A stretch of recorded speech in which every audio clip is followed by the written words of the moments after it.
करणार मराठा मराठा हा आरक्षण या सरकारने बिघडवलेला खेळ आहे,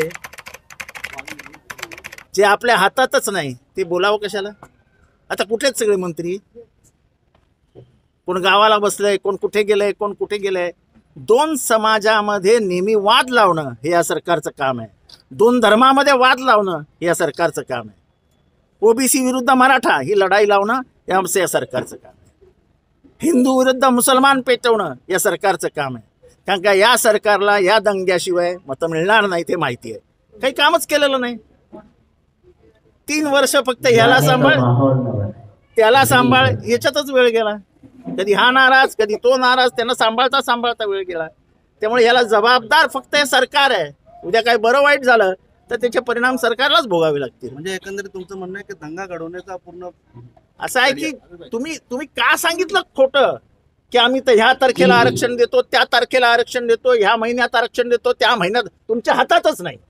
हे आहे तर मोदींच्या हातात आहे. मग तुम्ही का मोदींकडे गेले नाही, का पार्लमेंटमध्ये गेले नाही, का तुमच्या लोकांनी पार्लमेंटमध्ये आवाज उचलला नाही? कारण का तुम्हाला काही करायचंच नव्हतं. जरांगेने उद्या 12 वाजेपर्यंत मला जरांगे साहेबांबद्दल काही बोलायचं नाही, मला कुणाबद्दलच काही बोलायचं नाही.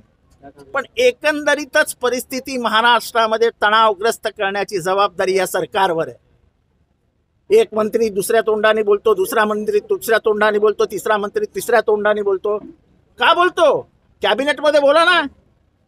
तुम्ही कशाला रस्त्यावर येऊन भांडणं लावता?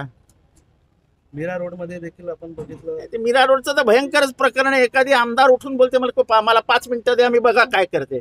हे काय आमदारांनी बोलाय? आपण आमदारांनी काम आपलं हे दोन्ही समुदायांना एकत्र राहणार, समजो अरे बाबा राहू दे चल बस.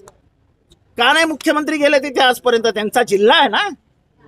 हिंदू मुसलमान बाजूला राहू द्यावं, माणुसकी नावाची गोष्ट असते.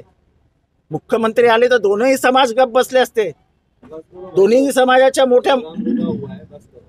दोन्ही समाजाच्या लोकांना एकत्र आणण्याचं कार्य मुख्यमंत्र्याचं होतं ना. का नाही केलं?